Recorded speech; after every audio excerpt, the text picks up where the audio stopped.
Kia ora tato katoa, morena, good morning everybody. Welcome back to Only Mastery. I just wanted to do a relatively important and significant video for you guys because I thought it was necessary to do this because I tell this to a lot of my friends who are either starting out university or finishing high school or maybe in the second or third year and they're maybe thinking about switching around or trying different things. So yeah, that's why I wanted to share this. I'm not guaranteeing the fact that if you choose a specific major at university that you're going to end up in these areas, but I thought it.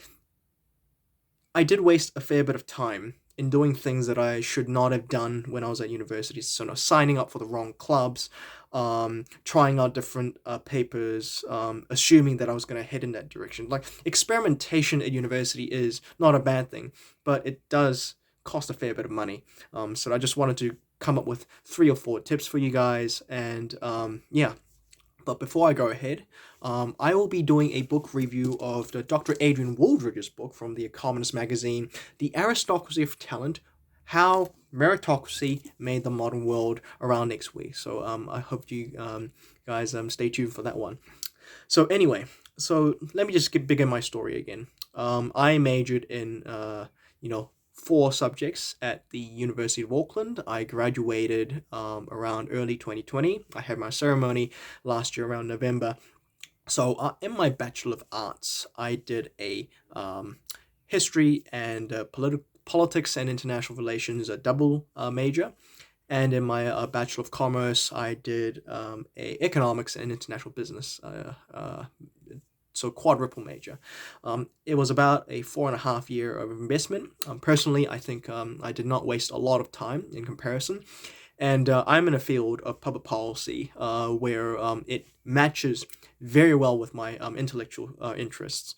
And so I'm very fortunate, but there are friends of mine that I know that are either not able to work in an area where they are truly passionate, and at the same time, a lot of them have ended up in areas where they feel like they wasted a lot of time. And I'm in a very, you could say, fortunate position where I have broadly identified the key areas or sub-disciplines where I'm wanting to head into, or at present figuring out the kind of subject areas that I'm really, really, really passionate about. And that is the field of macroeconomics, looking at fiscal and monetary policy, and at the same time political science. So I'm very interested in institutional dynamics of politics. So that's how I ended up. But how I ended up is a very complicated story. And so for you guys, um, first of all, work damn hard. Number one, work damn hard. Sit at the front of the lectures, write notes, work your butt offs in all of your courses because GPAs matter. I know some people are, oh, GPA doesn't matter where you're going to. Look, at the end of the day, if you have a higher GPA and you work hard, your likelihood of getting a scholarship, your likelihood of, you could say, taking graded opportunities are higher.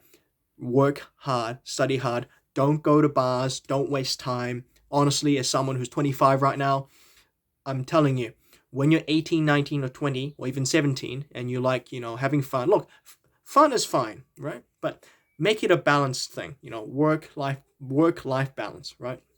You still need to work damn hard. You gotta keep those GPAs very high. It just provides a window of opportunity. Number two, make sure you talk to your lecturers and keep in touch. One of the things that I've been able to do over the last few years is keep in touch with mentors of mine, both at university but also on a professional level. But a lot of my mentors come from university. Is that I was able to keep in touch with my senior lecturers and professors and people that I look up to, but also people that provide me with sound and sensible personal advice in a lot of ways. What kind of books you need to read, who to talk to, and also just being an honest, genuine, curious person. And I was able to advance myself in a lot of ways through those platforms. Like just sitting in front of the class, paying attention to the content, and showing genuine curiosity. Like honestly, there are a number of lecturers that tell me that they sort of feel sad where kids just come to university just to just get a degree. If you approach it that way, then well, it's not necessarily going to be, worthwhile for you. It's not going to be worthwhile for the lecturers that teach you, because there are a lot of lecturers out there that want you to do well, and they want to help you become a better, competent, and a thoughtful individual. And that's, in my view, the purpose of university. You're trying to go there to try and figure out who you are, one, and to figure out and become better, becoming a critical thinker, becoming a better writer, a better researcher. And those are the skills that will broadly equip you with the direction where you may or may not want to head towards. Number three, this relates to the number two though. You got to figure out what you're like. Do personality tests. I did the Myers-Briggs stuff. I'm vaguely an ENTP, so it's basically a debater. So I like about ideas. I think about ideas.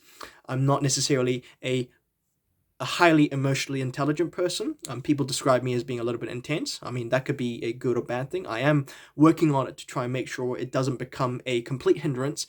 But you got to identify what kind of stuff what kind of person you are. Are you a person who likes people? Are you a person who likes stuff? I mean, if you're really into things or objects, then you're more likely to be a specialist in, more likely to be a better specialist in engineering or mathematics or physics.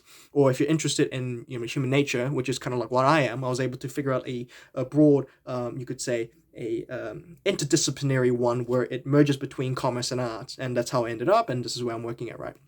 And there are people out there that like education, they want to teach people. There are varying areas. So it's about figuring out who you are. Talk to your parents. Talk to friends who might know you very well. What kind of person are you, and would that be suitable for the discipline or area that you're thinking about?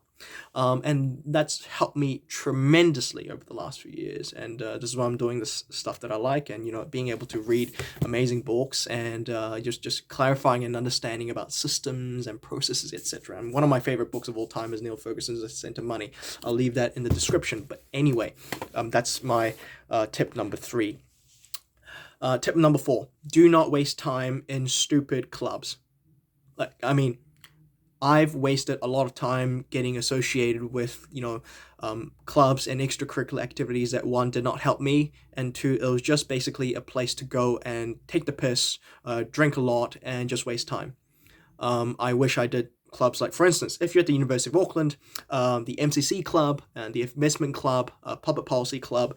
One of the areas that I wish I would have done more was actually the United Nations model, UN type stuff as well, because it helped. I mean, I did some volunteering as a conference assistant, but I wish I did some more stuff in terms of being an executive as well. And so those are one of my regrets. But I think if you're a young student who is active and just wants to, do good for yourself, but also for the community, just get involved with clubs that not only provide you with the opportunity to build skills, become more competent, some management responsibilities, but just don't do things that I think, are a virtual waste of time. Like, for instance, political parties, that kind of young labor stuff, don't do it. I did a young labor, I spent a lot of time in young labor, and it helped me, but also I felt like I wasted a little bit too much when I could have been doing stuff like in competitions, in the management consulting club and other areas. But I would highly recommend not going into those areas. Number 5, in terms of university, make sure you look after yourself. Stay hygienic, stay clean, keep yourself healthy, eat the right foods. Try to make sure that you're in a good mental space. Mental health is a really tough thing. I've had a tough year in 2020, 2021, and mental health is serious. So make sure when you go to uni, just work hard, but also understand that you got to look after yourself. You have to look after your mental well-being. Stay around with people that love you. Stay around with people that, want to help you. Don't, stay, I would say, just miserable. If you're not happy about something, change it, and that's, I would say, the vague 5 things that I would tell my younger self at 18. Because, university is, in a lot of ways, not for everybody, I think. But for some, like myself, I found it rewarding. And I just wish that there was someone out there that told me that, hey, don't waste time in university, work hard, look after yourself, have the right mentors, keep in touch with people, and just figuring out who you are as a person. Because I think that's what, as I said before, that's the purpose of university. The purpose of university is not about wasting time and treating it like high school. It shouldn't be treated like high school. No doubt about that. It's totally different. And so thank you for watching this video. Welcome to Earning Mastery. To those who are new, I'll be doing more video series in this sort of vague, ad hoc, but also relevant, because I think it's important. Because I'm really passionate about this. I really want to see people reach their potentials and figure out who they are. And because if you make the wrong choices at university, it could really end you up in an area where, oh man, why did I do accounting? Why did I do this? I'm not at that space, fortunately. I know a lot of people that ended up in the Big Four and other places who wish they tried different things. So obviously, I'm like, this is part of that advice that I've provided in terms of figuring out who you are. Like, you really need to figure out who you are, and self-awareness is definitely key to all of this, but also not wasting time. I'm 25 now. Time flies very very quickly. I remember that time when I first was at the University of Auckland doing Accounting 101 and my BCom papers, but time flies very quickly. So figure out and make sure that you there's other advice as well, but those are the 5 things that I would pay attention to. Thank you for watching. Hope you have a good day. Tēnā koutou katoa.